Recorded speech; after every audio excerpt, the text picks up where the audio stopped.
Hello, for gaming community and Beyblade community as a whole. We're here today with the sixth or fifth or sixth episode with the for gaming Beyblade discussion. Today we have yet another special guest from the WBO. I did not ask you this beforehand, but this is a big question that I have. And how do you pronounce your name? Is it Key or Kai? It is K. K. K. Okay. Yeah. Oh, so I was wrong on both. Okay. So you Yeah, said a you lot. It said seems a lot. I'm surprised about that, but a lot of people seem to get it wrong so it's just for K, some just reason. K. Okay. Well, Yep, I, that's right. I honestly think a lot of people like glance at it and think Kai from the original anime. Like, That's what I thought. Well, Yeah. the funny thing is that it was originally like when I first came up with this username, I was gonna just name myself Kai, but obviously that was taken on the website that this was for. So I just changed Oh, it to an E, and that's literally the only reason why it's K. okay. All And it right. just So it just stuck with me. nice. So K, and if for those of you who don't know, that's the number one ranked blader in the WBO. Um, have him here today is a very special guest. We're gonna hop into the Beyblade discussion right now. So first and foremost, you want to go ahead and introduce yourself? Sure. So as we just talked about, my username is K, um, and I am the one of the staff members on the World Beyblade organization. I've been playing Beyblade for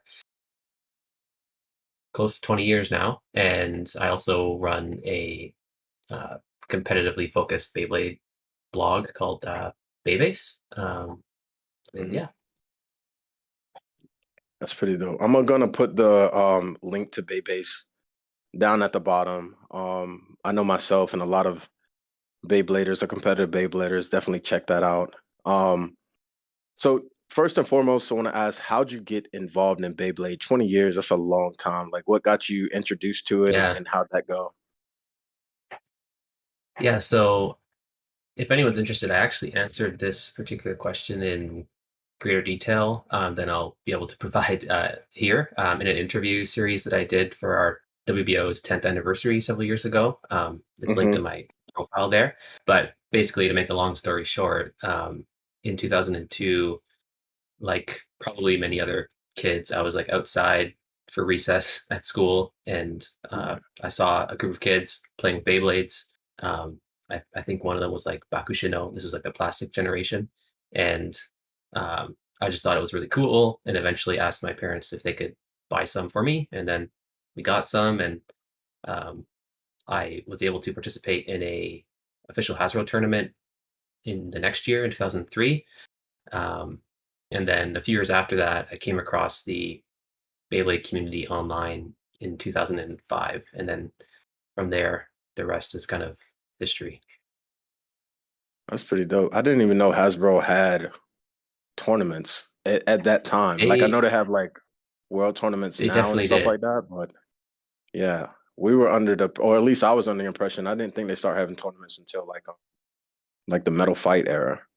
I didn't know they were doing it with plastics. Yeah, they Did had you a know? few. I think they had a few big events back then, but also during the summer every year. I remember at least in Canada, they had tournaments that they were hosting around Canada at the time. Well, that's you pretty dope. see down here when I was like 12 and I was messing with plastics when that stuff was coming out, I never found any tournaments down here, like here in the Maryland area. Yeah, I don't Uh, I don't think that there were a lot of them, but Probably they not. existed. Just like, but it's like that's like the history of Hasbro and Beyblade throughout all the generations. They've done them, but there's not a lot, and it's not consistent. Right. That's the key. It's not consistent. Yeah, Dope. So we're gonna go back and forth with our questions. So I have on Mike. You want to go ahead and kick off your first question?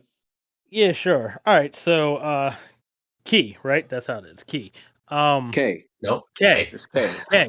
Key. K. K. Oh my God. All right. So K. Um, Obviously, this is probably the worst kept secret in the WBO, and that is the idea of the ranking system resetting.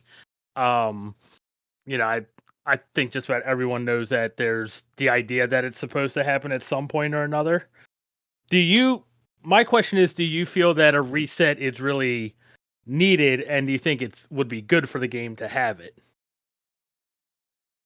Um, yeah, a lot of people have been talking about this. I believe that there is value in an ongoing all-time ranking, which is basically what we have right now. But I also think that a reset could carry its own distinct and meaningful benefits for the community.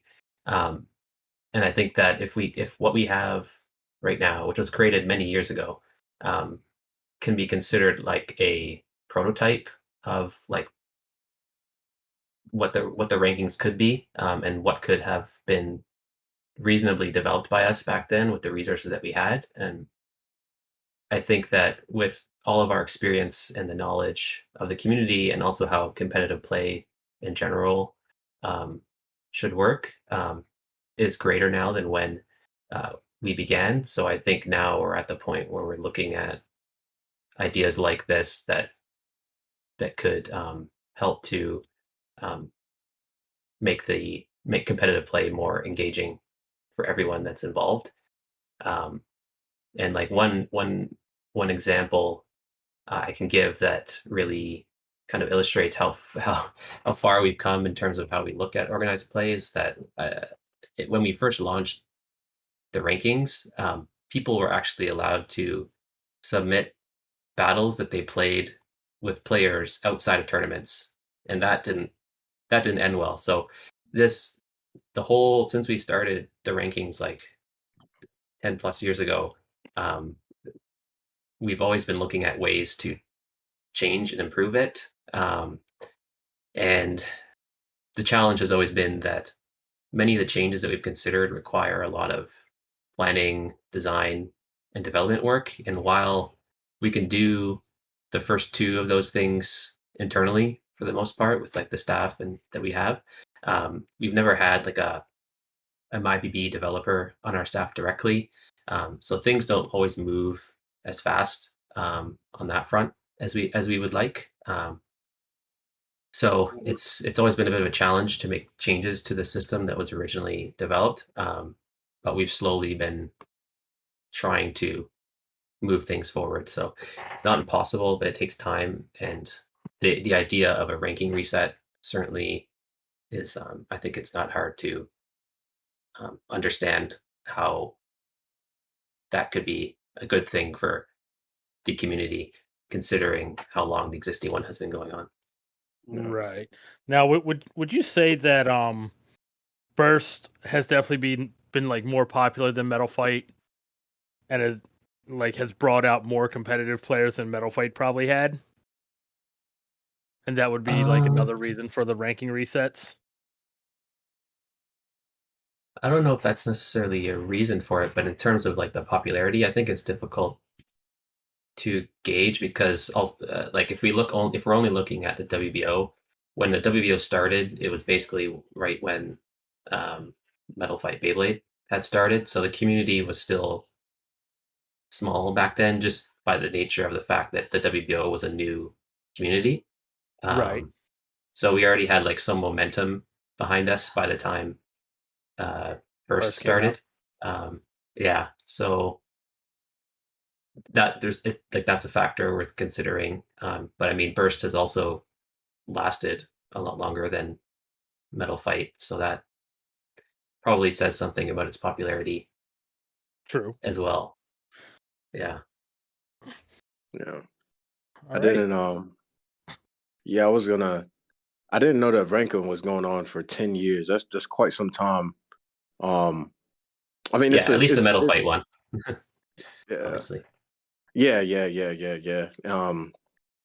But it's still yeah, it's been a while. I don't really look at the Metal Fight just because I don't play Metal Fight. But I know the one with Burst. It seemed like it had been going on for a while. I know a reset is something that Yeah. people wanted to talk about. I think it'll be good too with the reset because I feel like it'll drive. I don't know how the community used to be, but I know how the community is now, and just like in my area and along the East Coast, because that's mainly where I play. I know it'll be a big drive once it resets for people to get out there and start striving to climb to the top. It'll be like an innovation for the community to get back out there and play a little bit more than they already are. Well, we play a lot, but it'll be a little bit more incentive to jump back into it.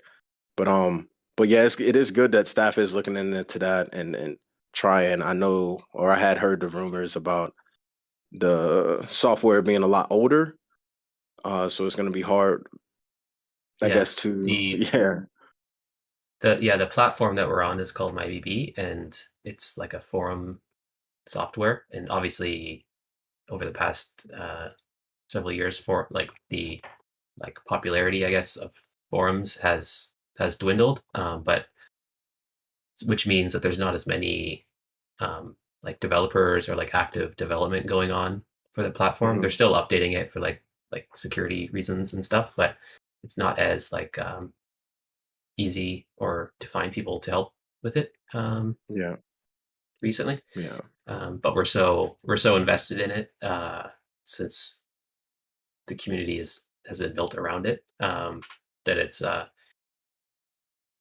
we're kind of committed to it. And if we ever wanted to move away from it, it would be like a really large project that would take some time. yeah, yeah. I could definitely see that because Yeah. the forum, even though the forum is older, it is like even if you just Google search, like there's so much information as far as the tournaments and stuff go. Yeah. Like anything that you look for on Beyblade, especially within North America, the WBO, the forum is just all over that. Yeah, it's like the first So thing that pops up. it is. That's how I got introduced to the WBO, Yeah. and I'm pretty sure many other people now just from Google searching Beyblade tournament. The Yeah. WBO is the Like first thing to pop up. like our organic rankings for certain things with Beyblade are just really great. So Yeah, yeah. What happened to the next question? My next question was in regards, like I know you're highly competitive and you played in Japan, like if I'm not mistaken, right? mhm. Okay.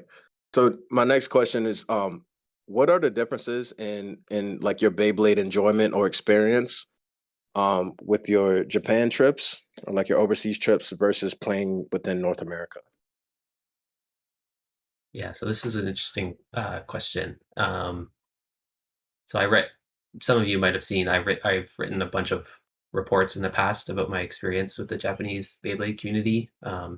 on the WBO and on my blog. But basically, I feel like it's having been there several times now, I think it's a completely different experience playing there versus in North America. And I think that those differences begin with the way in which Beyblade is treated by its Hmm. creator and distributor Takara Tomy in comparison to Hasbro, um, because Takara Tomy organized play has an organized play structure and puts some effort into maintaining events with a high competitive standard. I find that it cultivates more of a culture around the game that is different than what we've seen from Hasbro over the years. And then Yeah. probably because of that, there's well, in addition to that, there's like um, maybe an aspect of Japanese culture at play too, in the sense that many games or hobbies in Japan, um, it seems typical that parents um, become really heavily invested in helping their child succeed on like a competitive level. And maybe it's not the case with all players, but for those that do play competitively, um, it's often with the help of their parents that they're able to see and excel at the game on a deeper level than a lot of Yeah. players outside of Asia. That's kind of like my intuitive sense, having played there over the years. And then now that Beyblade has entered its kind of 20s, because it's over 20 years old now, um, there's sort of like a generational element starting to emerge as well that I noticed. And this still Hmm. exists around the world, but not as much as it relates to competitive play, due to the lack of meaningful support for it by Hasbro. Um, like so, for instance, the Japanese Beyblade team, Waribe, that I have played with and am an honorary member of, Uh-huh. was founded back in the plastics era, and even back then, founders of that team were playing and winning events with their young children, and then now those children are like in their 20s, and you see Yeah. them, or I've seen them now helping other young kids win big G3, G2, and G1 events for Burst in Japan when I was there. Um, so that's kind of like the sort of different vibe that I get from Yeah.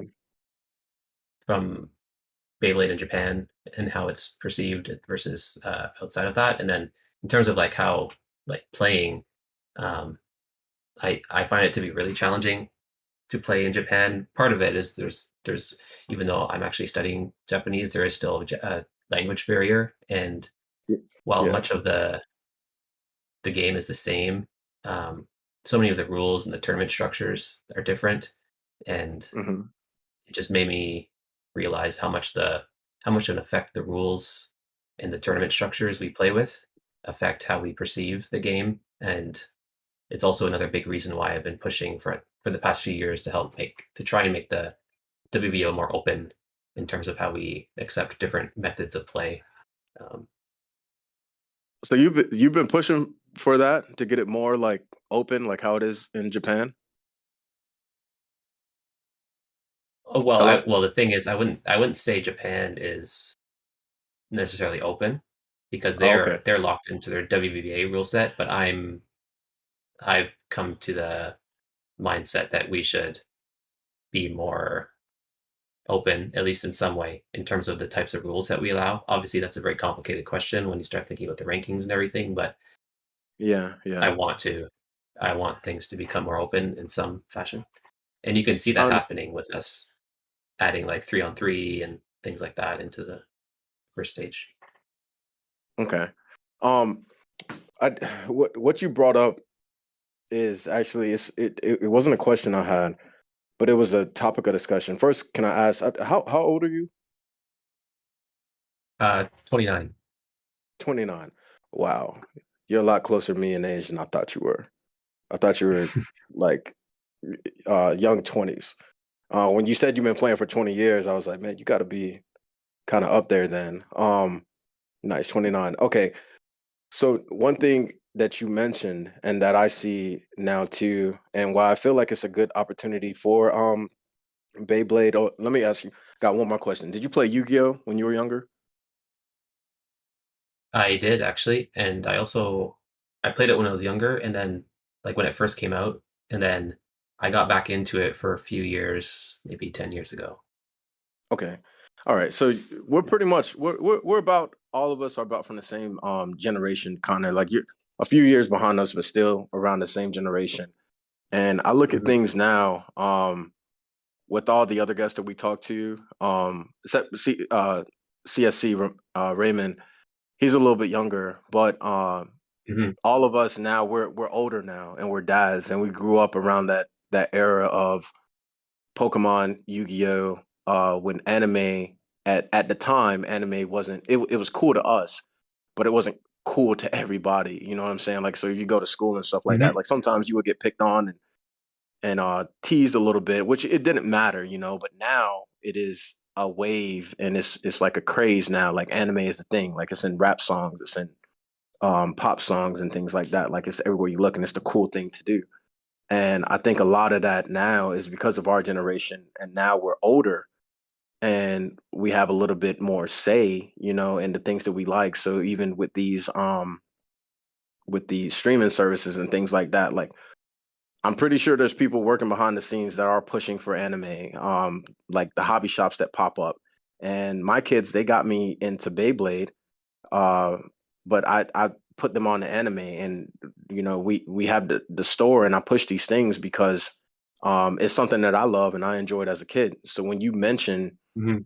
the culture in Japan being like some of the older players, and now they're bringing up the younger players and things like that, and Mhm. our culture doesn't more so have that, and I can understand that because I know here, like a lot of parents or adults, we push our kids to sports as far as like basketball Yes. and soccer and baseball. You know, we don't really look at trading card games. I remember this is funny. Shout out to my mom. But I remember when I was a young kid and going to play Yu-Gi-Oh! And there were like adults that were in there playing, like a couple of them. And my mom, she looked at me and she was like, "You better not be 30 years old playing Yu-Gi-Oh!" And I mean, I probably look at her now like I'm not 30 years old playing Beyblade. And but it's funny now because just the way that the culture has changed. Um and it is more inviting to us now. So I would say, like, even though like right now, and our culture is not we're still going to push our kids to play sports and things like that, but we're also more inviting to the nerd life, I would say. Like, it's not as taboo as it once was. So if any opportunity for people to get involved in the anime realm or the gaming realm, it's great right now. So I do hope that the opportunity can expand, and I think it will. So it is good that you're looking to expand and looking in to get some rule changes or to do some new things within the WBO. Because I thought things were very strict and it was going to stay very strict. But right now, I felt like it's the opportunity to open things up. That way, a lot of the parents or the kids who are attracted to Beyblade at the moment will have the opportunity to engage, because without the kids involved, like, parents definitely have to be involved because they have the money, but without the kids involved, you won't have a future generation for anything, you know. Hmm. And that's just how it is. Uh, so that was great to hear and a great comparison. I was actually thinking you were just going to talk about tournaments, but I really like your response a whole lot more as far as the culture, and I could definitely see that being a big influence for people that play. Because one of the things that we look at with tournaments, if we can get the parents involved, they'll keep coming back, because it's hard if the parents come and they're bored and they're tired or Yeah. they're hot or something like that. They don't want to come back, and They, then their kid wants to play, but they they, can't. yeah. They like they're in control, right? Because they're responsible for their child. So if they're not interested, there's less of a chance they're gonna say yes next time. Yeah, yeah, 100%.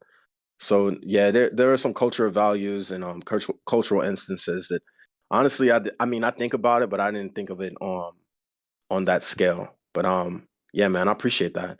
Crisis, I'm good if you want Uh, to carry on. well, actually, it's nice because this kind of leads into my next question. So we've seen Anime North, the tournaments pop up on the WBO already, and I was scrolling through them, looking through them. Unfortunately, due to work, I won't be able to attend. But I did notice the Sunday tournament.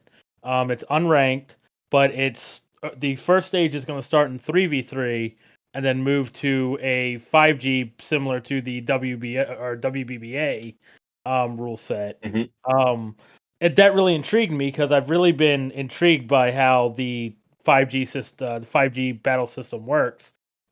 Is it possible that this could be like a test or something into an introduction of allowing more WBBA rule sets to be used, or maybe even just using them as a base in general for the WBO?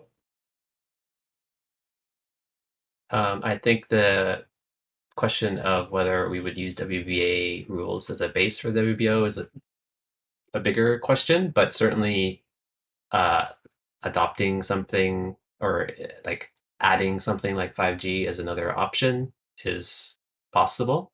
Um, I've wanted to try 5G for a long time now after I played it in Japan in 2020.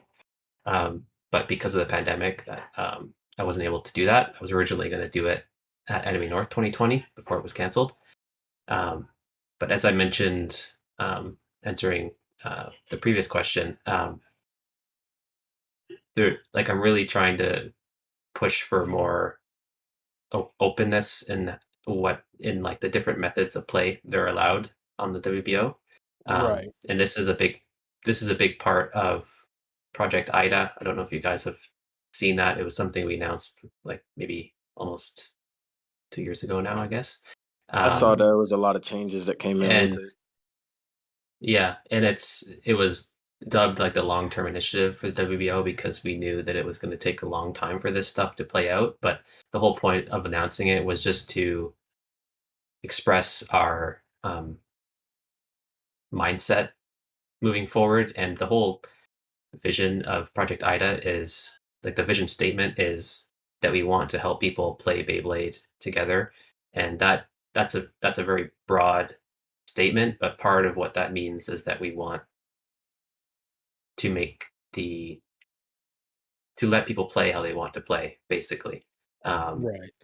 But I think that also um, we need to do that. We need to like tread carefully a little bit because there's a lot of different opinions about how to best integrate a wider variety of play styles or rules into the WBO organized play um,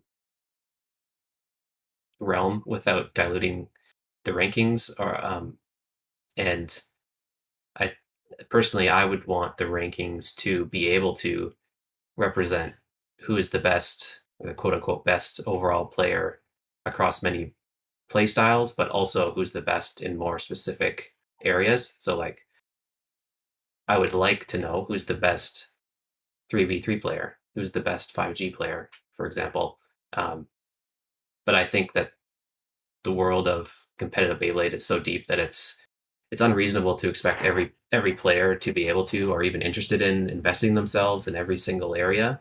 Um, and as a result, I think that in order to keep players like that invested in the game, it would be great if we could find a way to have their efforts be recognized um, in that specific area somehow, Mhm. alongside a more general, all-inclusive ranking.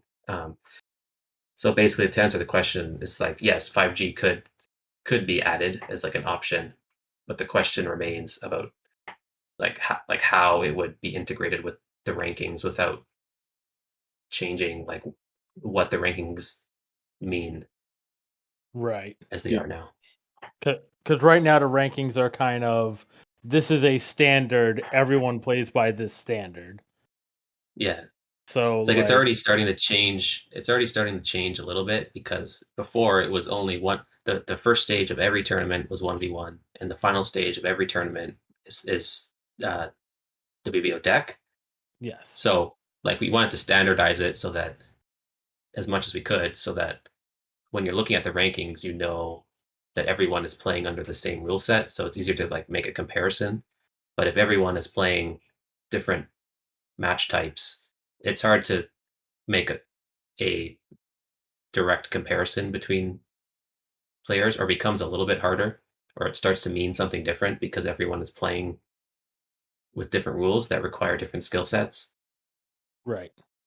Yeah. I Yeah. always felt like with that, not to cut you off, Mike, I felt like that's always kind of how it's been though, as far as like as burst goes, because I don't play classic and I don't play limited, but my burst Mhm. rank still is Yeah, reflective of people that do play those formats.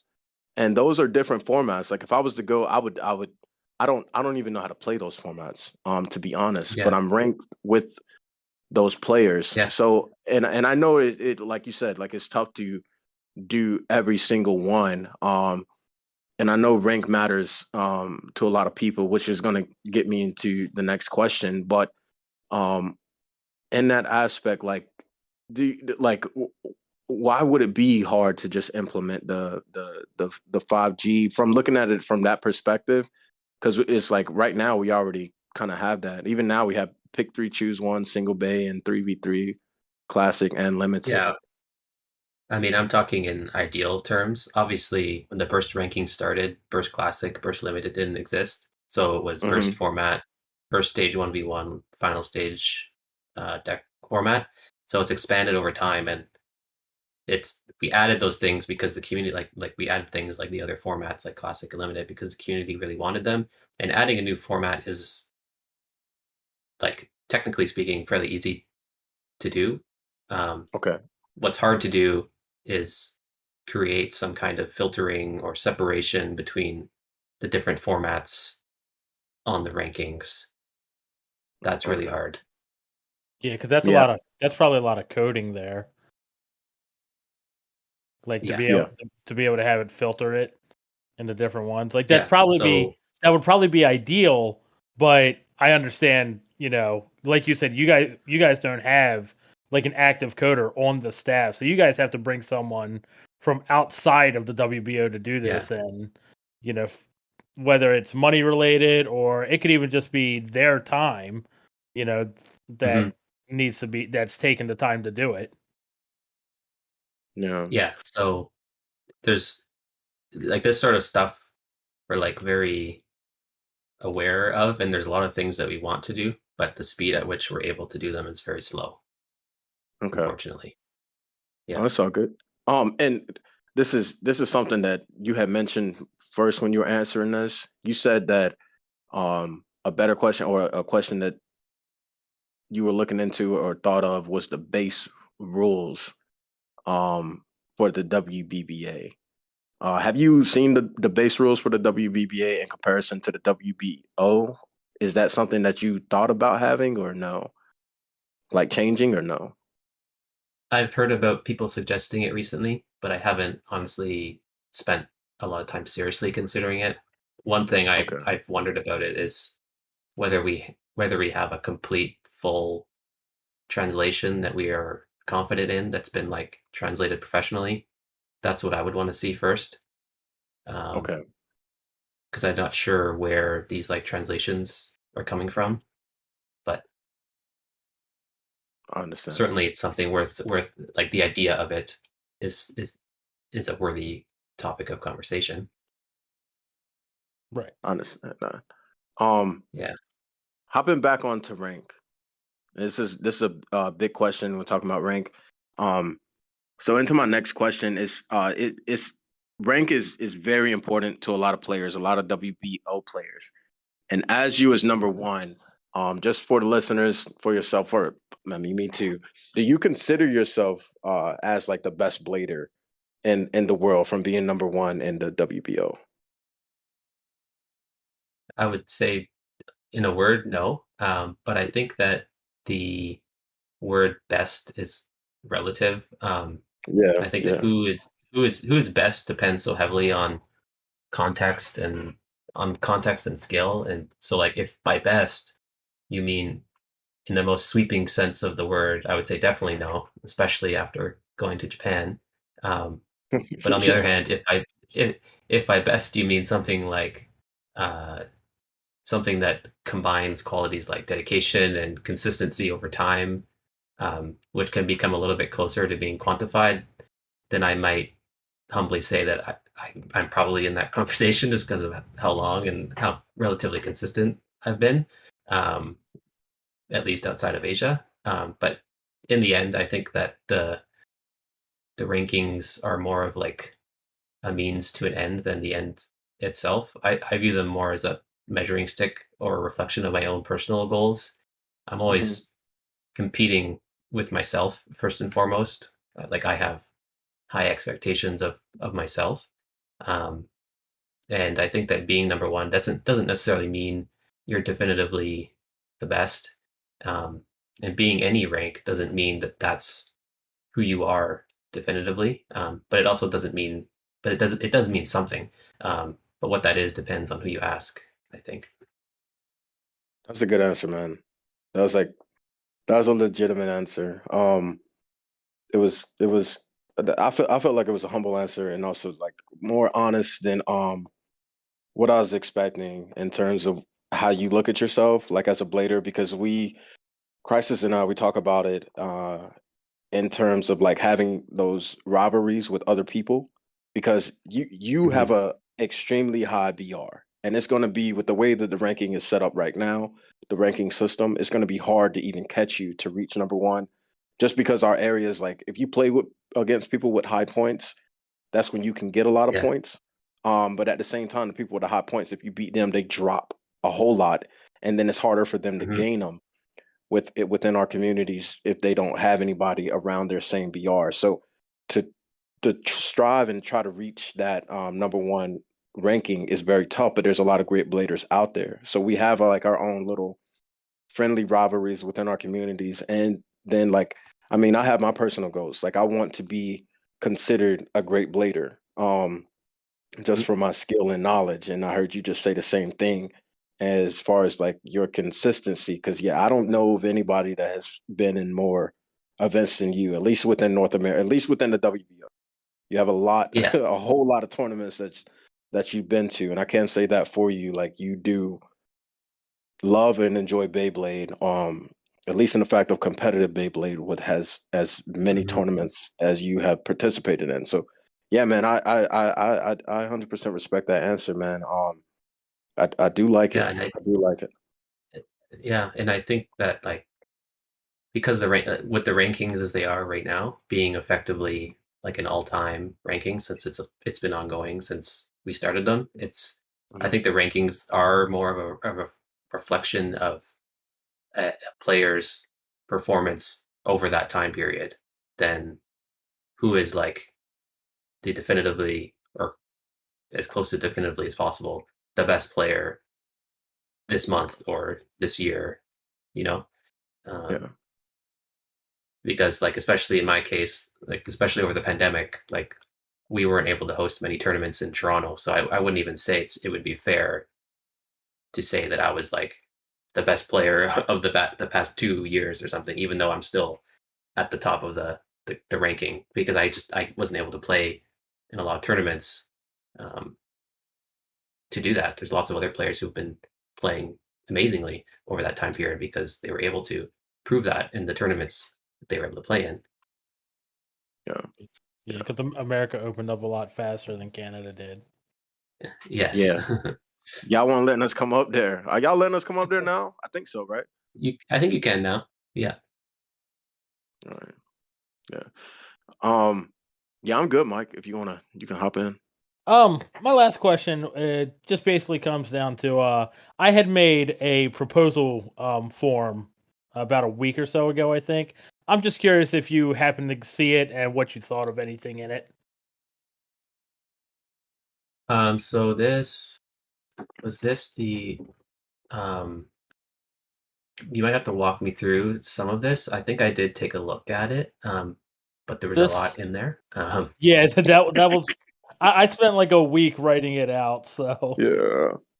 yeah, that was the one where I just had like some ideas for like definition changes like for spinning and knockouts. Um, Yeah. the the one thing I did see that I saw you guys like actually implement like this past week was the first change I had was I just had like the little index of the difference between like battle and match and stuff like that, just so it was easier to Yeah. understand. That was actually a coincidence. Like we were talking about that or thinking about that beforehand. But yeah, it was just a coincidence. But yeah, good idea, obviously, because we did it. Um, but But is there any other specific ones you wanted um, to well, ask about? so okay, Mode so mode changes. yeah, I knew he would want that one. Mode change was one of the ones that I had where obviously especially since DB has come out, every Beyblade now basically has a mode change, especially competitive Beyblades for the most part. Um could we see like the ability to open up on how many times we could do a disassemble mode change cuz the whole high and low mode thing, it's kind of awkward when you're like, well, I can only change it once, especially in like 3v3 or something like that, because essentially after a reshuffle, you get a whole new battle with this Beyblade. But if it's now stuck in high mode, you kind of don't even want to put it at the front anymore or something like that. Well, I think limiting it to one like gives or forces players to adapt based around that limitation. I don't think it's like any less competitive. One thing, like probably one of the main reasons that we made it just one is that we want to like we want to, especially now in burst with how long some battles are taking, we don't want to needlessly extend the length of battles by having people need to switch modes on their Beyblades every round That's if fair. they wanted to. Especially one thing I've been annoyed with recently is like I forget what their exact names are, but the DB launchers where you have to like disassemble them to switch the spin direction and take off like the gears or whatever they're called Yeah. to flip it around. Because not everyone has two of those, so it's like especially if you're playing 3-on-3, it's like every round you're like switching it, and it adds so much time to the match. So if you had something like that happening, and then someone was switching high to low mode every round, it just, I don't know if like the strategic like shift that would happen because of that is worth the extra time it could add. Can I when I so with the high and low mode, when I first started, when the base first came out, none of us understood high and low mode. Like some people may have, but I guarantee they weren't competing. Um, because the high mode, nobody was really going to high mode. Nobody really understood it, and it wasn't around until about 6 months afterwards that people started utilizing high mode.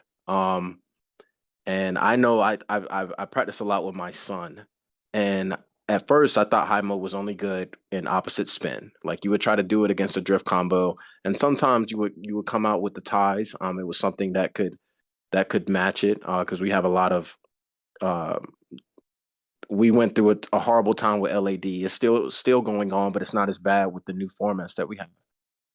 But with switching to high mode, even in same spin, like we started to figure out with certain combos, like right spin combos, just the weight pushing down on the Beyblade um, is extremely effective. And not to take this away from you, Mike, if you were going to say it, but in deck format, being able to change just to one mode, that's fine because I feel like it might be a little bit too OP, and it will definitely take a lot longer if you're switching all the time. But as far as doing it with 3-on-3 or if 5v5, if it ever came to that, I feel like the strategy within it is extremely helpful, even in especially the rotation changes, because the way that I look at it for 3-on-3 or 5v5 is it's not single bay, but each Beyblade match is like it's like a new match. And you're just trying to get to the 3 points. So if you're looking at a perspective of like, hey, this is the first time, even though it's not the first time, but every time you shuffle, it's like starting over again. And you would have the opportunity to select the mode you want your Beyblade to be in based on what your opponent has. And then you just battle. And then whoever wins, they win that. You go to your next Beyblade and then it starts over again. And if you have to reshuffle, it's like, okay. But if once you reshuffle, if I had a Beyblade, it's like, well, last round I went to high mode and now I'm not allowed to go back into low mode now, but it's a completely different match. And I know it may take a little bit longer, but I think that's due to, but it complements the player's skill. Like, granted, there are going to be people out there that are just switching to high and low just because they can, but it also complements the player's skill and also adds to the complexity of the game if the player knows what they're doing, when to change modes, or when to change Mhm. like from stamina or defense or attack on high extend plus, um, or even quattro. I don't use quattro, but even to change the modes on that, which we're able to do those things, You but it can also do that. complements. Yeah. Yeah, we're able to do those, but it complements with the high and low mode, at least that I see it, or even changing like the free spin on what is that, the S gear, Mike? Yeah, the S gear. Yeah, the S gear, and those seem like minuscule things, or it might like time consuming, but as far as like competitive playing, for people that are heavily involved with it, those little things they do matter because sometimes they could make or break the competition. The first and only tournament I won was only because I understood how to utilize high mode, and had I not, I definitely would have lost. Um, but it was a factor in it. I think it complements the Bladers' skill and awareness. But I could fully understand like it taking longer. But I feel like it also kind of takes away if a Blader isn't able um Yeah. to use that Well, to use that. yeah. I mean, so this is Yeah. really like a argument between like logistics and strategy. Um, Yeah. but yeah, I mean, I don't have the the answer for you right now. I think Oh no, it's you're a good. You're good. It's just a valid thought. It's just argument a to thought. have. Um, Yeah. but what I like, the way I kind of feel is that like maybe because I'm on the staff and I spend a lot of time thinking about things like logistics, like I feel more, I gravitate more towards things that can help the tournaments run faster whenever I can. I can And I also yeah. think that in the case right now where it's you can make one mode change for things that require disassembly, because everyone's using that rule, everyone everyone is no one's at a disadvantage because of that. Everyone, it's just that's just a rule. So everyone has to play That with way, that yeah. rule. So it's like if you allowed it to be changed every round, I don't doubt that it would give more strategic options, but I don't know if it's better overall for the tournament, um, Yeah. to allow it. But I think it's a subjective topic. I could see that because at the same time, and Mike, I don't know if you agree or disagree, but it's at the same time you do have to think like if you're going through that first shuffle, it's like, man, should I switch now Yeah, and be it's a big stuck? You know, decision. it's a critical decision. Like it, and you have to think about that. And it's the same with your opponent. Like if I know they switched to high mode on a right spinning bay, and maybe that was a mistake because I know the Beyblade that I have is definitely gonna beat that next time around. You know, it also does factor into how I'm gonna reshuffle my deck or reshuffle It my also 3-on-3. it also might affect how you like if you're playing 3-on-3 and you have combo in your deck that you think there's a chance you'll want to switch it, it Hmm. might affect the order you put it in because if you put it as the first Beyblade in your deck and you make the choice to switch without knowing the other two Beyblades in your opponent's deck, that could cripple you later. But if Yeah, it's the third Beyblade in your deck, you can make that choice knowing what all three Beyblades of their yeah, deck is. So there's factors like yeah. that too. It, I'll it's s- it, I'll say it's a. Oh, go ahead, go ahead.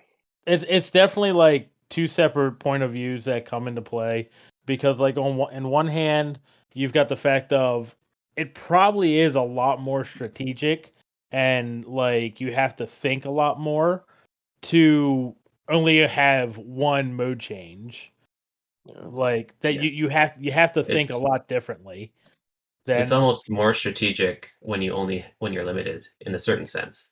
right. It's like it's definitely more strategic when you're limited, but it's one of those if you're always allowed to do it, the player that has more knowledge of Beyblades and how they work would be rewarded.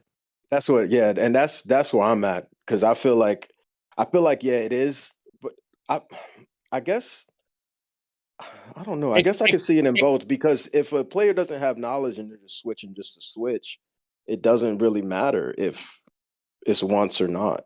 You know what I'm saying? Like if they have the knowledge to switch that one time, it's more strategic and critical for them.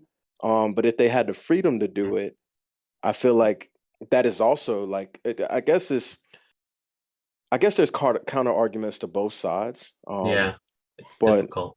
right. yeah, So then, yeah, okay, so with mode changing, then I also talked about in my proposal about rotation changing, but I only when I made it, made it specifically only for 3v3. Like it would yeah, not be allowed in any of the other formats because I can see already in any of the other formats it would be insane. too Like OP. it would be broken. I only thought the idea of it because a lot of the ideas for some of this comes from I watch a lot of like Japanese YouTubers, so I watch how they play 5G, and I know 3G is like Hmm. a smaller version of 5G in a sense. So Yeah, like they allow the direction changes in 3-on-3. right. Right. They allow you to have one direction changing bay and that's it. Like, like they allow you to utilize all the mode changes and everything. Um but it's just like I said, I was just that's where most of the ideas from it came from. So like that's I implemented the ideas of some of that into it. Uh how would you feel about rotation changing, being limited to having only one rotation change bay in 3v3? So sorry, into making like so you can do spin rotation changes in So you can 3-on-3. only so in only 3-on-3 you could do spin rotation, but you would only be Yeah, allowed to have one. yeah. Um, I think that it's just this again might be like a in my mind it's like a logistical thing, or maybe not logistical, but like it just seemed like, or it's about like, even though the rule books are pretty complex right now, but we do want to always strive to make them as simple as possible. So like making exceptions for specific match types for rules um, makes me like, I always like want to tread carefully with that sort of thing, like saying like, oh, you can't change spin directions in these four match types, but you can in this one. Um, Yeah. Right. No, I understand yeah, that completely. it's like if we were like working in isolation, like our only format is 3-on-3. It's like, yeah, of course it's fine because the nature of that format allows it to be. But Right. we're the world that we're in is a little bit more complex because unlike the Takara we're not worrying about all these different match types necessarily. They have a few, but we have more, I think, that we generally play with, like pick three, choose one, and everything. So Right. again, it's just a lot of the time when suggestions like this are made, I fully understand like why it could be good, but I'm also looking at it from the perspective of like the organization that's trying to facilitate some kind of system for organized play, and thinking about whether that's actually the best thing to do within that or not. Yeah. Right. No, So it's I not, fully get it. yeah, it's not like a straightforward answer, but that's kind of how I feel about it. Right. Stop. Um, Yeah. I think the last thing from my proposal that I just want to ask about, because this was actually like the biggest thing that people blew up about in my proposal in the on the forum. Um, Now when I made this, I had wrote out the knockout rule on how I thought it could be worded, and because of the way it was wording, I added on the idea of opening up to the Dynamite Battle Stadium as being another optional stadium for ranked. Um, Now, granted, I only really chose that particular stadium because trying to word knockout to reflect both Hasbro pockets for like the Hasbro Pro Stadium and the pocket versions for Takara Tomy stadiums would have been a lot more harder to try to utilize it into just one definition for KO. Uh, Um, Yeah, so I've tried. yeah, I'm sure. So that's why thought of the idea. Well, what if we open up to the DB Stadium? Because once again, I'm looking at Japan, and that's the main stadium they use now. But a lot Hmm. of people really just blew up about that stadium, how much they hate it. Um, yeah, no, Yeah. I mean, that Yeah. seems that to be the consensus over here, but it's just so interesting because it just seems to be that it is what it is in Japan, and that's just what they use. Even at unofficial tournaments, they're using it. right. Yeah. Every They picture do. that I see, and yeah, it's Ha- just an have interesting. Have you played in the DB Stadium much, or not really? I haven't played in it. Okay. Because the thing that a lot of people like to talk about is how it works with attack types. You know, traditional attack Yeah, types anyway. They don't work as yeah. well. But at the Hmm. same time, it's weird because, like I said, I watch a lot of Japanese YouTubers, and I see a lot of these Japanese kids using extreme dash and stuff, and they yeet their Beyblade straight into it, and they'll still get KOs. Like it's part of the game. So Yeah. I don't know if it's. I'm just not sure if it's actually the stadium is an issue or if players aren't willing to adapt to the stadium. You know what I mean? Yeah, I mean, it's a departure from like the traditional stadium design that has Yeah, been seen throughout the history of Beyblade. And the last time that they made a radical departure for the standard stadium, the Zero G series, it didn't last very long. right. Um, Yeah. so I understand the apprehension. I think that there's probably validity to that stadium. It's just so different.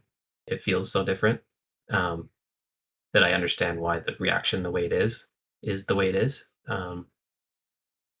So like is the suggestion that we add that as an option for like ranked play? Well, Is that what you're thinking? that's what it initially was, but my actual suggestion more so is I would like to see a more broader like a more broader selection of stadiums for organizers to choose, Hmm. because I do know one main issue, because I've made forums and I've read forums in the organizer circle. um a lot of like organizers are getting harder and harder for them to get like the BO9 standard stadium. Yeah. The price is getting insane, and I've also read of some organizers that actually want to host, but they don't because they can't get the stadium. And I'm afraid that that could really hinder the community from growing. And it's Mhm. like You're right. it's bottlenecking it. Yeah, I tried to buy just four, because like I said, like we have our store, so a lot of things that I try to get it on wholesale, but they're not making the standard stadium anymore, so I can't get that wholesale. So I went on eBay, took the chance and tried to buy four standard stadiums because we plan on having a big tournament um this summer, and I'm gonna need a lot of stadiums. But also the fact I wanted to try to get them now because they're not making anymore, and they're already like 80 Hmm. bucks. I spent like 350 or close to $400 just to get these four stadiums, and then I got an email the next day saying that they apologize, they couldn't get them. They checked all their other sources. They're out of stock, and this just happened like a week ago. Not even a week ago, like a few days ago. So I know like if I'm having trouble, like even trying to get them on wholesale and the connections I have, and even going to Hmm. eBay and spending like nearly 400 bucks just to get four stadiums, um, it's going to be really extremely tough for new players to come in and try to Yeah. get anything, you know. So, yeah, I mean, a few years ago we did add the ability to use any stadium for unranked. So, like the blocker for, as is the case with a lot of things, is the topic of the rankings and how people feel about adding additional variables into the rankings. Um, Hmm. because as soon as you do that, I mean, again, with same with other stuff regarding like the match types, like it changes the game, right? And Right. it's valid. I think it's definitely valid to like test players to have like a ranking that represents who's the best like overall player across all these different match types and stadiums and everything. That's valid, but a lot of players aren't able or interested in competing in those things, and they would rather see A how, standard. yeah, some kind of standardization. Um, so it's like this battle between how do we make the game more accessible while still maintaining like the competitive integrity of the rankings. And I'm not saying that the integrity of the rankings has always been perfect because, like as you said earlier, we've added stuff like we've mixed stuff like Burst Classic and everything into it as well. But that's like Hmm. that's like our ideal. We want it to be standardized in some way. But I think certainly as the price of the standard stadium goes up, we do have to consider doing something because I think at the end of the day, with Project IDA, our vision is to help people play Beyblade together. So that should be that's like the top guiding principle. And if that's the case, we have to do what we can to make competitive play more accessible, and allowing more stadiums for ranked Right. would help. Right, because one of the things that I was thinking about is the fact that right now you can be 13 years of age to become an organizer for the WBO. Granted, yes, with your parents' consent and the fact Hmm. that they will help you as much as they can. Hmm. But what 13-year-old has the money to go and buy these standard stadiums? Yeah. There's really not going to be many 13-year-olds out there that have the type of money to Hmm. buy one of these stadiums, let alone hopefully three, to be able to host Hmm. a ranked tournament. And that really can deter them from even trying to host one. And I'm just Hmm. afraid that with that kind of a bottleneck choke point, it could really hinder the growth of Beyblade. because I've come to really like. I loved this game when I was 12, and then once I got back into it because of my stepson, it just took off even more. And I'm like, I want to see this game get big. Like I come Yeah. from playing Yu-Gi-Oh that is huge, and I look at this and I'm like, in my head, it feels big, but then when I really sit down and look at it, it's Beyblade's not big. Like it's not as big as like Yu-Gi-Oh with Konami or anything like that here. No, it's not. No. Yeah, and I mean we're unfortunately, because of how Hasbro Yeah. deals with the brand, we're on the hook more for trying to improve or grow the community ourselves. So Right. I totally hear what you're saying, and it's something that we have to Consider find a and way to think about. address. Yeah. Right. Yeah, no. It's just like my whole proposal has basically just been me trying to think of ways to get the game more healthy and ways to spread it. Because ultimately, like Hmm. you said, the goal of the WBO is let's play Beyblade together. And Hmm.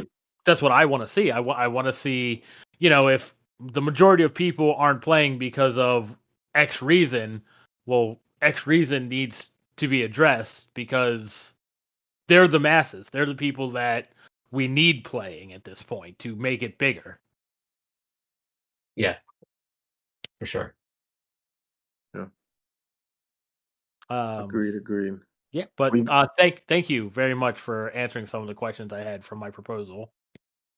Yeah, you're welcome, and thanks for all the effort that you put into that. It's Oh, it's no problem. quite I'll in keep depth. doing it too. Yeah, I oh always welcome change people suggesting changes like this that are well thought through. solid. You good, Mike? Yeah, I'm good. Thank you. All right. So this is I want to say it's my last, but I have a couple, but I don't want to hold you up on time. But the question that I did have for you, or my next one, is what do you see as the future for the WBO? And that's in regards to competitive play, like in ways to grow the community, and just the staff involvement for that, for any changes, if any. And I guess it's what you already, I guess the topic you were on, but I guess just to explain, like, what is the WBO doing to help for the growth, or what do you want to see for the overall growth with the WBO or Beyblade? Um, so I can't tell you everything that we're working on, but I can kind of tie this back again to uh, Project IDA. And so with that, as I mentioned, the goal is, or the vision is that we help people to play Beyblade together. But within that, there's a bunch of defined goals that give a broad sense of uh, what we'd like to do with the WBO and competitive play in the community. Um, so the first one is to make the WBO platform more flexible, powerful, and easier to use. And this this goal can relate to anything you can think of on the site. So it means the rankings, it means the event pages, it means being able to build communities on the site, um, everything. Um, and then we also want to, the next goal is that we want to make the WBO community more welcoming and valuable to all Beyblade fans. Hmm. And I think that when the WBO started, we weren't as like we were very like, how do I put it? Like we defined this the concept of WBO organized play, and we created our rule set and everything. But we didn't we weren't as open to like other styles of play. And obviously, as we've talked about today, it's still something that we're working on, trying to find a way to do in the right way. Um, but we do want to get to somewhere where the WBO community can be welcoming and valuable to all Beyblade fans and everyone who wants to um, build a local community. Um, and then one of the next Yeah. goals that we have is that we want to improve the process and simplify the requirements for being able to post events on the site. Mhm. We've already done some of this with things like changing how the organizers quiz works, um, and it's something that we're going to continue um, to look at. But I mean, oh, in terms of like some of the things that we have done, like that contribute to some of these goals, are things like over the past few years adding the Discord, having more stadium options for unranked, adding the battle formats that we added recently for the match types for the first stage, like 3-on-3 and pick three, choose one. Um, but the battle limit and consecutive draws rules were also recent that we added to try and help tournaments run faster. Mhm. Participant capping, which didn't used to exist for a long time, um, and things like that. So um, yeah, that's kind of the general things that we're thinking about, and some of the things that we've done recently. Yeah, And I think, I and also one final thing, a lot of our time since this Project Ida was announced has gone towards like behind the scenes corporate and legal related activities as well, which while they don't really show anything to everyone listening to this and everyone that's on the WBO, it's helping us to build a stronger foundation with which we can continue into the future and be able to do more things for the community. Um, Before Project IDA was announced and before we registered as a non-profit organization, we were more restricted in some of the things that we could do. So a lot of the things we've been doing behind the scenes are going to help us to be able to do um, more things for the community in the future. That's great. That's great so to hear. yeah, because one of my reasons asking this, and I mean, you've been answering the questions uh without being asked, just in what you were saying as far as growing the community and opening up the doors more. Because I going out to tournaments and even like some of the things I do, because I have the 4 gaming tournaments also, and I'm thankful I'm able to post those up on the WBO. But I speak with a lot of parents and I speak with a lot of members of the Beyblade community as a whole, not just the Hmm. WBO community, not just 4 gaming. And one of the issues that was with the WBO was the strictness on it. So seeing that ease up a little bit, I think will be extremely helpful. Like as you mentioned that you all are trying to do, because there's a lot of like parents who ask me, and I'll tell them I'll help them, but I don't have the forum to be able to like we said in the beginning, like that Google search to be like Beyblade tournament. The WBO is going to be the first thing Yeah. that pops up. It's not going to be like a mom and pop shop in the middle of Connecticut or something like that. It's going to be the WBO showing when you go to look at those tournaments, then you could see what's in your local area, and that will really, Hmm. really, really help a Well, lot. And like for me, was it? like what I really want is for the WBO to become like the definitive Beyblade events platform, and in some ways like we're part of the way there, but we're not really, because there's so many other communities, smaller communities that exist, Hmm. not just in North America but around the world, Yeah. um, that aren't engaged. And I don't think that everyone has to feel like they need to be engaged with uh, the World Beyblade organization, but I just in my dream scenario is just that because the community is already because Beyblade is already like a niche kind of interest, at least relative to some other hobbies like Yu-Gi-Oh or Pokemon. Um, Hmm.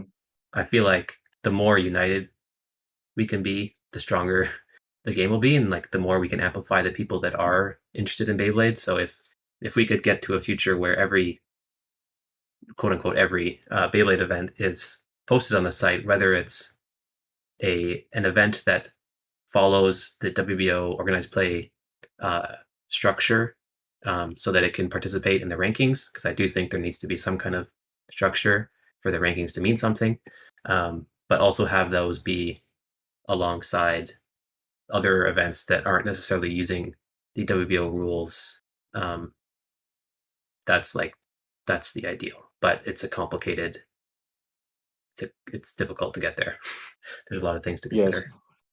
Yeah. I completely understand that. Yeah, I do and I do especially like the just one other oh, one other go ahead. thing, and just one of the reasons it's difficult is with the WBO, with the events that are posted right now, like everyone has to be an organizer, which means they pass the quiz, um, which it creates barriers, but it also ensures that in most cases the events that are posted on our site are like legitimate and are going to happen.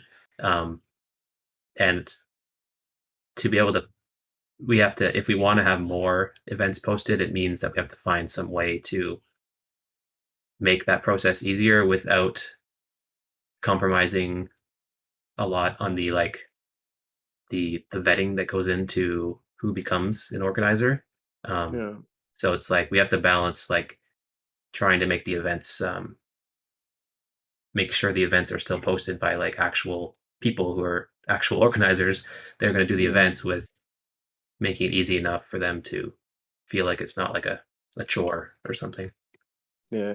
I 100% agree and can see that this isn't I didn't put up a proposal to this, but this is just what I talk about because with the ranked events, I think the quiz and the process with the interview is 100% legit because if you're doing a ranked event, you need to know the rules of the WBO. But my thing for the unranked, I feel like a phone interview, or even if you want to integrate some quiz, not necessarily because the quiz right now is for the rules on the WBO, but people who are doing Yeah, unranked, it doesn't really apply to them. So they're looking through yeah. the Google Docs and it's like it's more frustrating than anything. So But you're talking like an idea of like a one level of organizer, then like organizer level Yeah, 2. like 2 classes. yeah, Yeah. yeah. Right. So you have the organizers that can do ranked and unranked, and then for people who just want to do unranked, um, like Michael Nightwing is Blader's Kingdom. If he just wanted to just promote Blader's Kingdom, it's a phone interview. Maybe you had a quiz just to make sure or identify that he's a real person. That could be something also. And if the event ever came around where he was like, "Hey, I want to do a ranked tournament," it's like, well, okay, now you have to take this quiz and you need to do these Hmm. steps to be able to become um, a ranked organizer. And I could see Hmm. that in that aspect. And another thing I wanted to say before it leaves my mind, when I was talking about a lot of people and the platform that the WBO has to be able to share Beyblade, it is good that you saw and or you see and you recognize that building the Beyblade community. Like Beyblade is not just a Kartomi. It's not just a WBBA. It's not just a WBO. It's not just Hasbro. It's like it's all of these things collected because you Hmm. have people who Hmm. want to play in the standard stadium.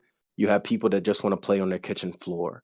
And sometimes, you'll Hmm. have kids just after school that just want to, they'll play on the park that like they'll literally Beyblade down the slide and have a competition in that way. And I'm not saying that has to be ranked organized play because it's not, that's sporadic.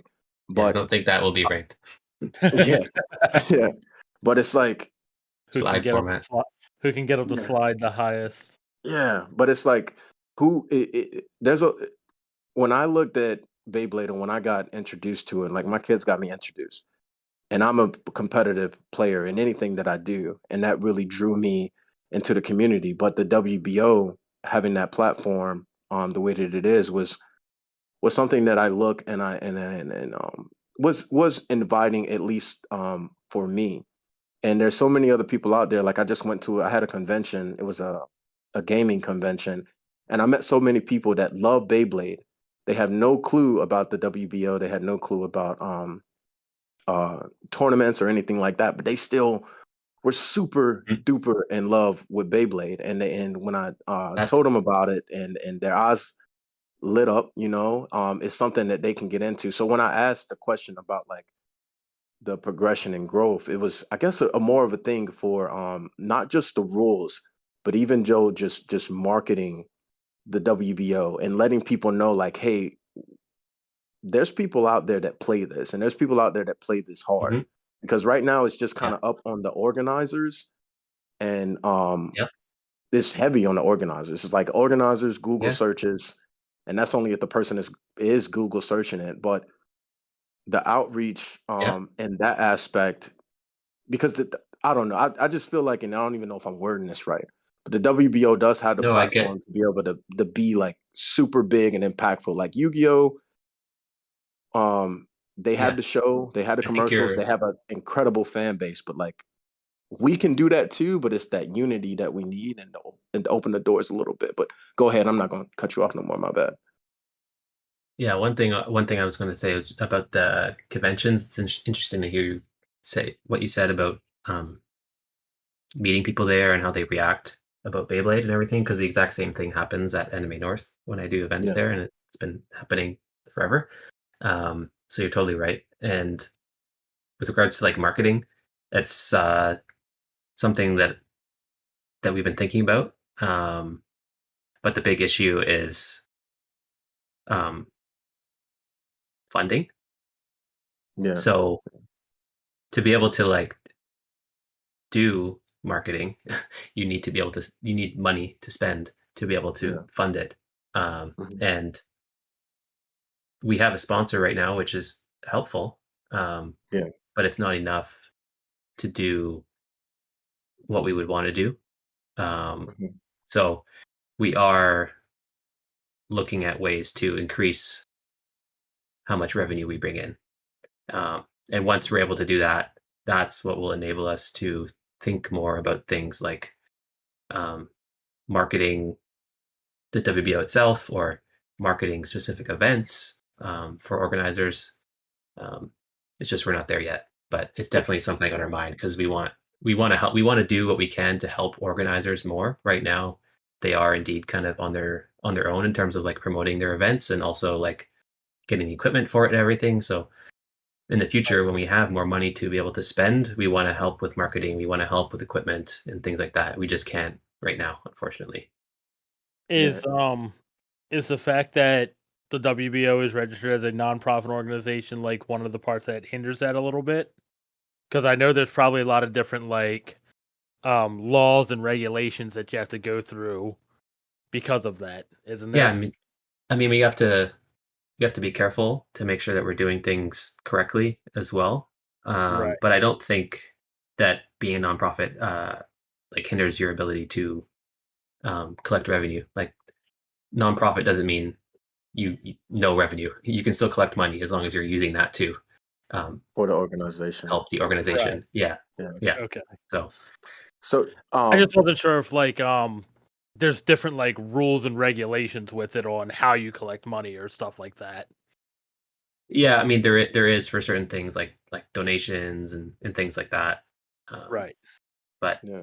yeah, but it doesn't mean you can't do it. It's just you have to Right. Like make it's sure I you're was doing it the just right saying way. is it just different.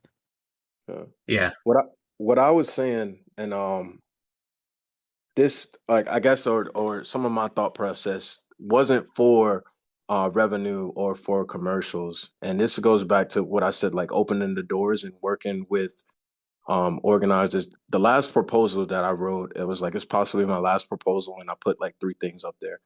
I don't know if you read it or not, and it's fine. But I talked about the organizers and utilizing the community. And when I said like Beyblade is so much bigger than just any single organization, when if you go to Google, you Google the tournaments, WBO pops up. If you go to Beyblade, when you're looking for a new release or just want to see something wild, you'll see it on TikTok. You have Baytubers who have hundreds of thousands of subscribers. You know what I'm saying? And to Hmm. incorporate that, like you don't need money for that. As long as like you get some cool Baytubers or cool people. What I'm trying to say, I guess overall, is the community for Beyblade is there.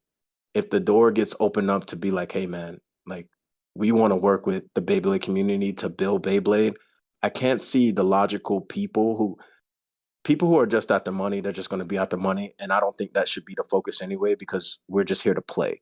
Like, granted, yes, I do have my store, but the focus is to play. The whole reason why I created my store because I say the story all the time. I was getting upset and pissed off with Amazon and eBay and the scams and stuff like that. So I was like, hey, I want to play. I want to play with decent prices. Um, Let me create something that I can do it. And that's kind of how my personality is. Like, if I don't like something the way that it's going, I'm gonna try to do it myself. Um, and in that regards, like there is a community out there. There's dads like me. There's dads like Crisis Crusher. There's younger kids, young YouTube influencers, TikTok, and all these things. And to be able to reach out to them because they're part of the community too. And if they were like, "Yo, there's this tournament going on in Toronto right now, like Beyblade North," like that's gonna reach so many more people than people doing a Google search. Like that's gonna pop up on like people's when they're subscribed to a YouTuber's channel, and they shout it out to be like, "Oh man, this is cool." And those things, even if they can't make it to Toronto, they're gonna be like, "I didn't even know they had these tournaments." And just look it up, and then they find the WBO through Yeah. that avenue. And they're like, "Oh man, there's one Yeah. 2 hours away from me. Like, let me go to that. Like, hey mom, hey dad, can you take me?" And even if they only go once, they're talking about it and they're telling their friends and things like that. So it's like when I say the community as a whole, the collectiveness of it, and then like the WBO is it's there, it's already there, and you could have those events that draw people in, and they can do things, and then boom, like your community's there. People are coming and playing without thinking about Hmm. it, and it's not the avenue. Like we're not Konami, we're not Hasbro, um, so we're not able to spend hundreds or thousands or millions of dollars on commercials or advertisements or even create an anime or anything like that. But it's like, hey man, we're just a couple of nerds or geeks. Pardon me if you don't like being called that. That's what I refer to myself as. And we like to play. We like to play with these tops. So I know I like to do it. I know there's hundreds or thousands of other people all over the world that like to do it. Let's play together. I guess like the slogan is. And there's avenues, a lot of avenues to be able to Hmm. do that. But Yeah. it's just a matter of utilizing them. Yeah. I Yeah. mean, at the end of the day, it is kind of there's a piece of it that's up because this community is entirely volunteer based. There's a piece of it that is up to everyone that's in the community, and Yeah. 100%. also, and like on that front, like we have at least in terms of like doing more with like internally to promote what we are doing, like showing stuff on our social media about our tournaments and things like that. It's been difficult to kind of rally organizers and also players to like help submit content from their Yeah. tournaments that we can feature.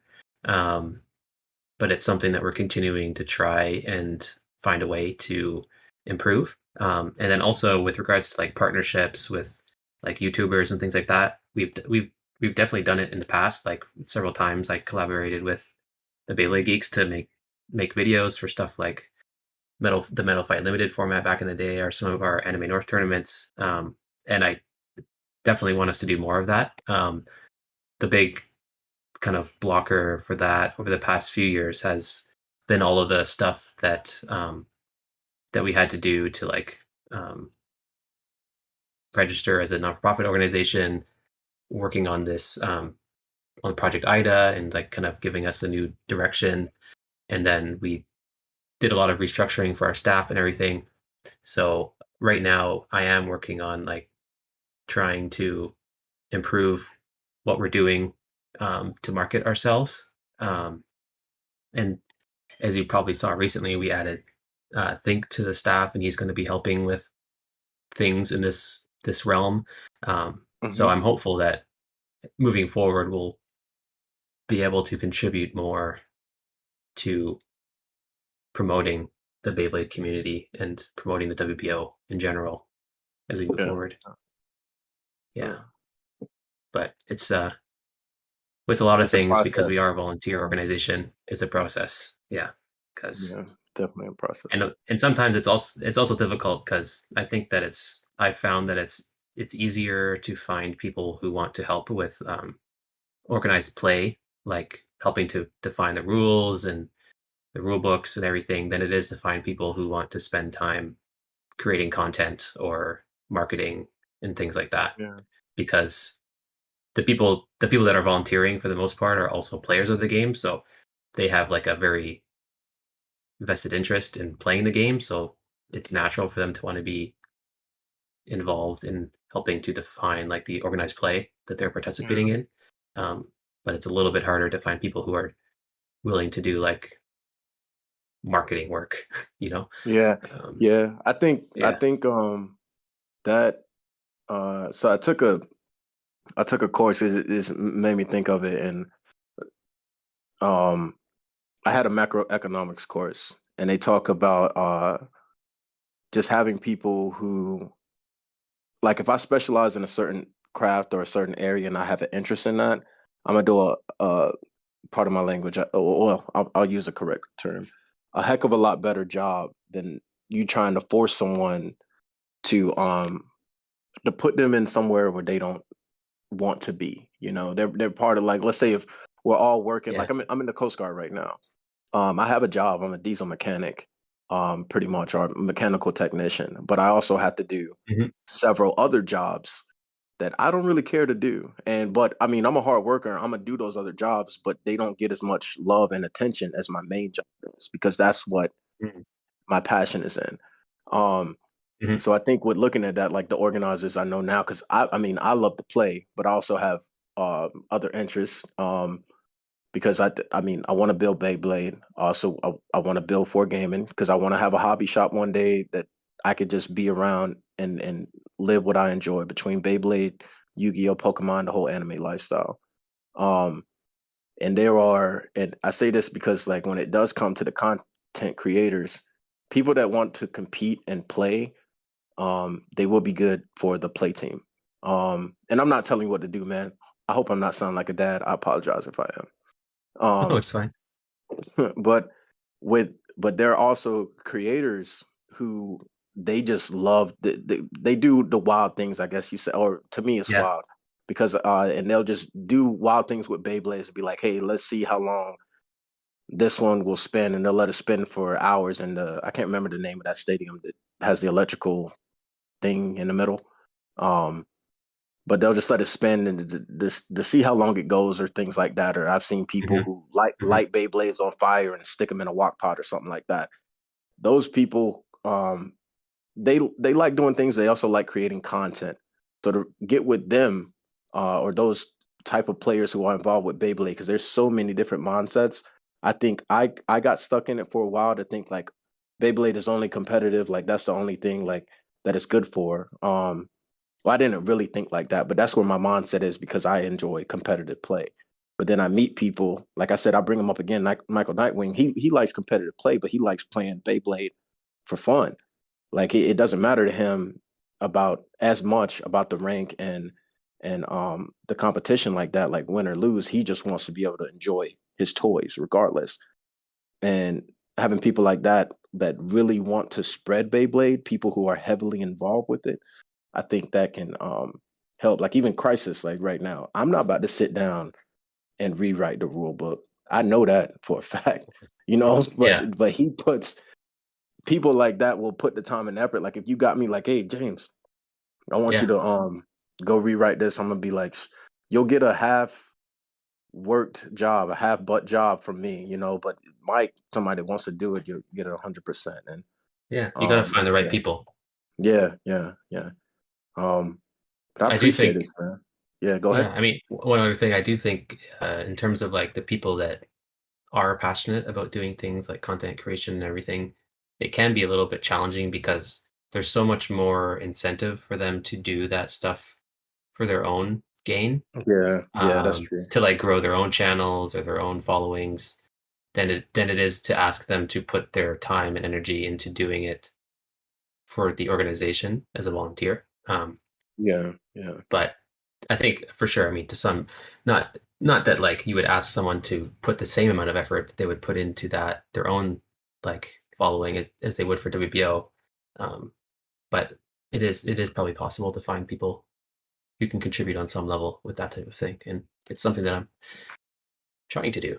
I will Yeah. be 100% honest here. I made a YouTube channel just so then it give me an excuse to play with my toys. So my wife didn't yell Yeah. I have your YouTube channel in the description too. So anybody that's interested. I mean, I like watching the videos. I don't watch a lot of YouTubers. I'm not on YouTube as much. I just watch League of Legends What kind of tournaments. videos do you do? Huh? me. Oh yeah. Most of the ones I've done, I mean, I've been kind of like trying to mess with introducing people to a little more competitive stuff a little bit, but then it's ends up devolving into just basically tournament views, like just showing them what happened at a tournament. Like Michael Nightwing's what's that? His Blader's Kingdom. I won that. Had a video for me winning it, and then I did a separate video next showing the deck I used and explaining my choices and why I Cool. chose them. Mm. Yeah, because it was that tournament was just insanely like dominant. Like I think I only lost one match the entire day. My deck was really strong for that because he does like a 5v5. It's basically it's almost like 5G rules, like WBBA's 5G rules, except the only difference is he pretty much decided to keep the driver variant rule that was made and then reverted recently. He kept that that you can only use one version of a driver, mostly for the fact of he wants people to use different drivers. Like it's not as exciting when someone's using 2 drifts and 2 bearings in their 5G deck because he does it up to 5 points. So you actually do get like a full. You go through your 5 Beyblades and then generally you have a reshuffle. But he wanted people to experiment with different drivers, not just okay, cool. I have 2 drifts in here and 2 bearings and a high extent plus. You know, Yeah. he wanted people What kind to. of is there any issues with people who don't have enough parts We to have make not like had. a competitive 5G deck with that rule, especially? We haven't really had that issue at the ones we've had, and we get anywhere between 14 to 20 people show up. But granted, Maryland in general is a pretty competitive state. Like a lot of players have a lot of parts, so I think that's not an issue for us. But there was another YouTuber who decided to host a Michael Nightwing Blader's Kingdom down where he is in Texas, and they ran into that issue. So they just edited it to a 3v3 instead of 5v5. Yeah, Mm. like that's like the concern, especially when you get to like 5G. Like if there's new players that come in. Yeah, it's definitely, and I've heard that argument a lot, and that is definitely an argument I can agree with that makes it a big hard thing to decide because when you got little Timmy coming up with his one Beyblade, and then you're like, well, you need 3 Beyblades or 5 Beyblades to play here. Like even in Japan, I don't think they use 5G for the first stage.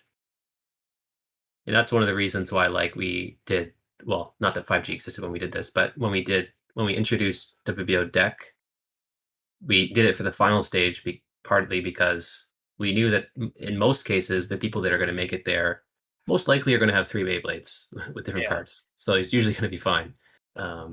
Yeah, and not every place has like I'm like the most active organizer right now in Maryland, and one thing I do because I have extra parts.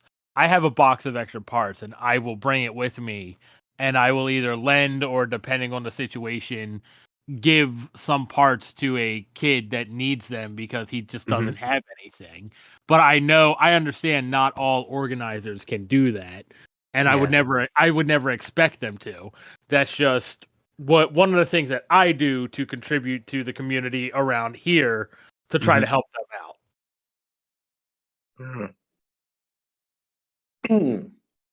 Yeah. The parts and the Beyblades. I would say when you wrote me back and you were talking about single bay, because I love 3-on-3, I have run into issues, especially recently, where there's kids who don't have as much, or even adults or people new into the game. So it is a good alternative for it. I will say that because I know I didn't write that back, but I wanted to say that. Yeah, it's the most like accessible, basically. Yeah. You come to a tournament and you only have one Beyblade and still have fun. Or if you have none and someone has to lend you one, they could just lend you one, and you could still enjoy the event. Yeah. Yeah. So I mean, it depends a lot on the context, like who you think is going to be coming. Is there going to be a lot of new players? It's going to be a lot of It, competitive players. Yeah. it's also good to have. I feel like that's one thing with organized play. Having options for different areas to choose from is a key thing. That's how I feel because like if say over in Arkansas, they're a very small community, couple 13 to 16-year-old kids. Not many of them have a lot of Beyblades, but they all have one. So then playing in single bay format, they could all do that and enjoy the game. Whereas over here in Maryland, every player has like 10 Beyblades. We can play any format and it doesn't matter. But that's Yeah. where having the accessibility of and options between organizers of what they want to use really, I think, works out because you get to find what format works best for my community, works best in my area. Mhm. Like, we have a lot of players that really like 3v3 in the Maryland area. Not so many like pick three, choose one. I mean, I didn't mind pick three, choose one. I felt like that was a very skill intensive format. Um, like you had to be really skilled for that format because you had to know what your opponent's parts did, and then you had to really think, well, what's the most optimal one for them to choose? And that was a headache format. Sounds like a good headache.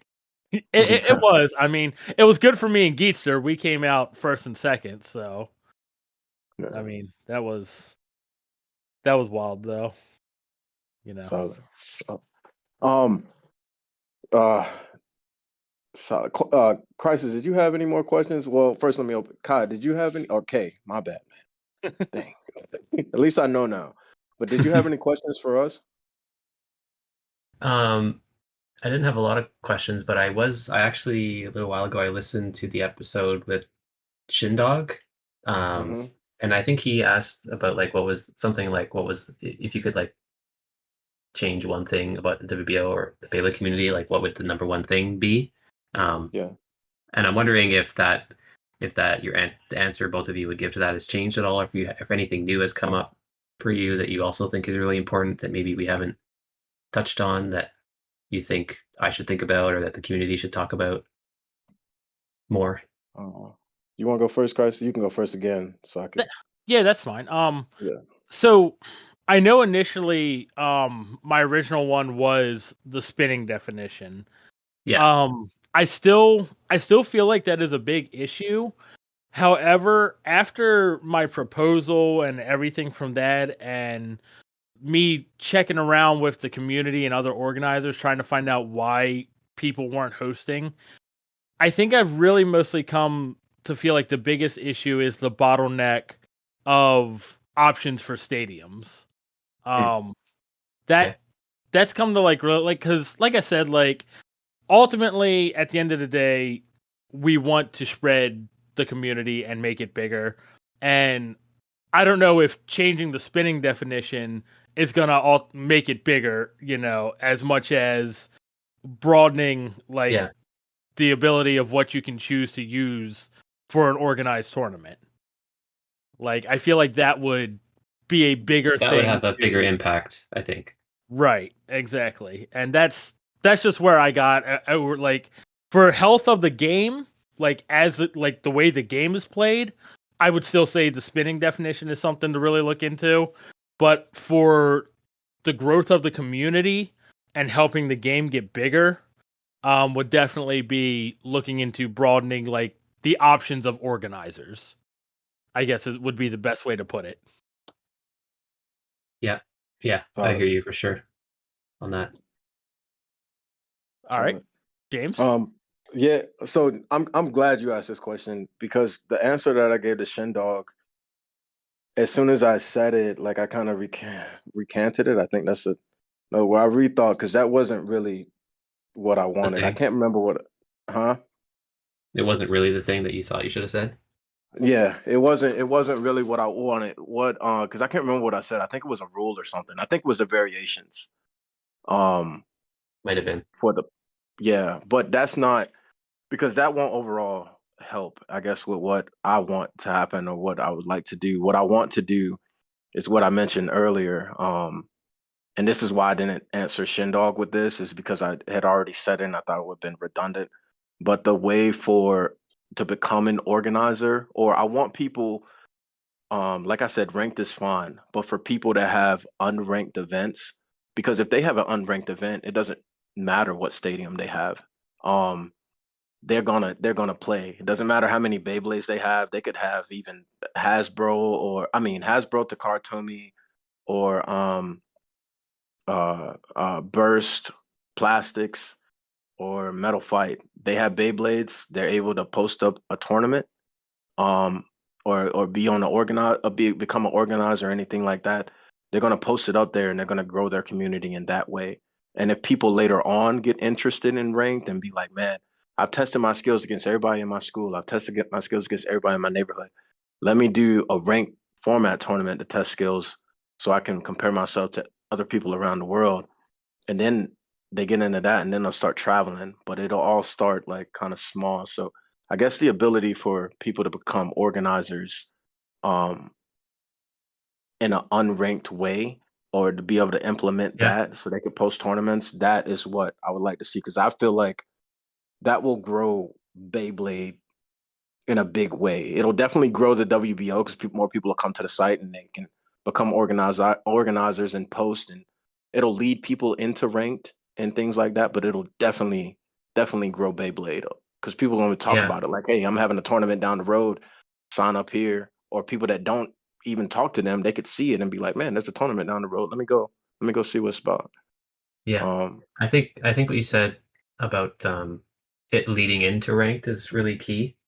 And I think yeah, like one of the things we want to do is do as much as we can to build up the value of WBO ranked play so that there is as much incentive as possible for someone, if we did something like what you said, where you could post unranked events and not follow the same process that currently exists, yeah, so that they would feel very quickly that they should be doing ranked events, because we also we don't necessarily want people, like, we want to have as many events posted on our site as possible, but we also don't want people just coming in with no intention of like actually trying to contribute to the community and just kind of joining for their own gain yeah, specifically and not really contributing to the WBO. So we want to do what we can to make it as enticing as possible so that they feel like they need to take that next step after they've done like the initial um, job of posting the unranked events. yeah,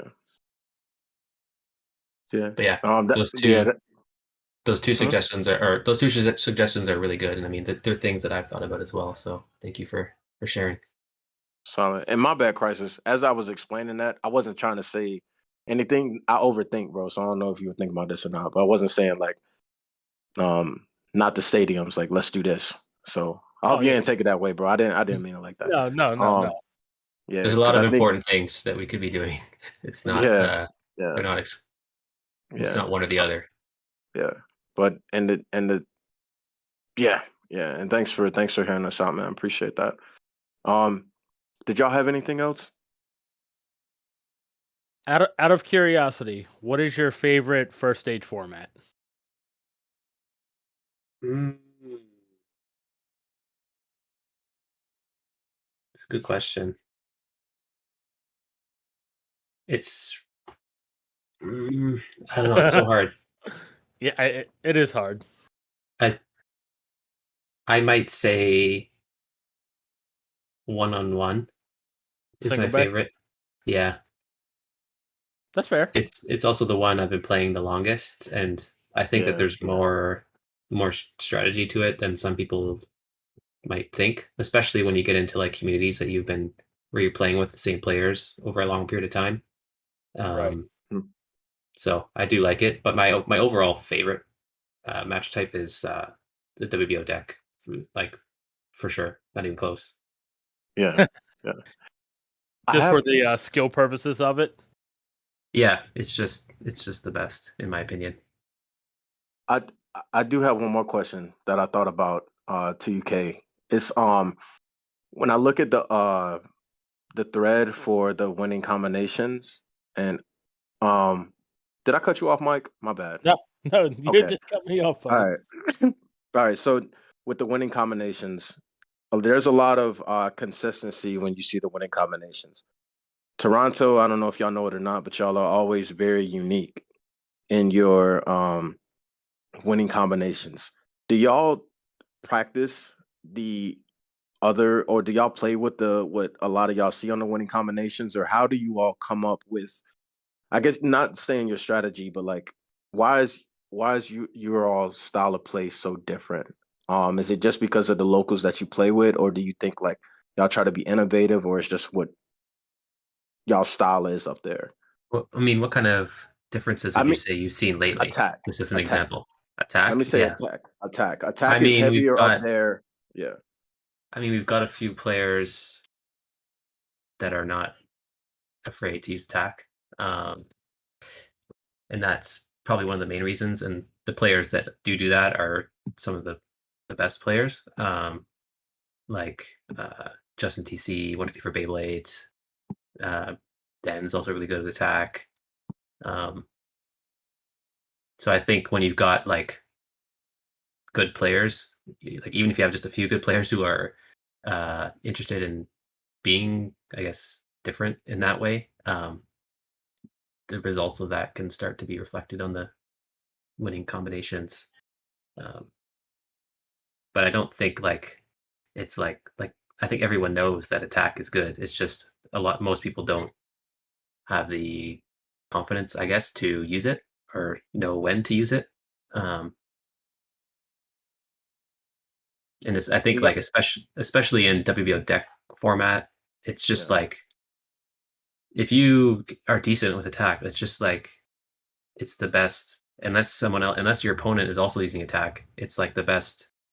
It's like this.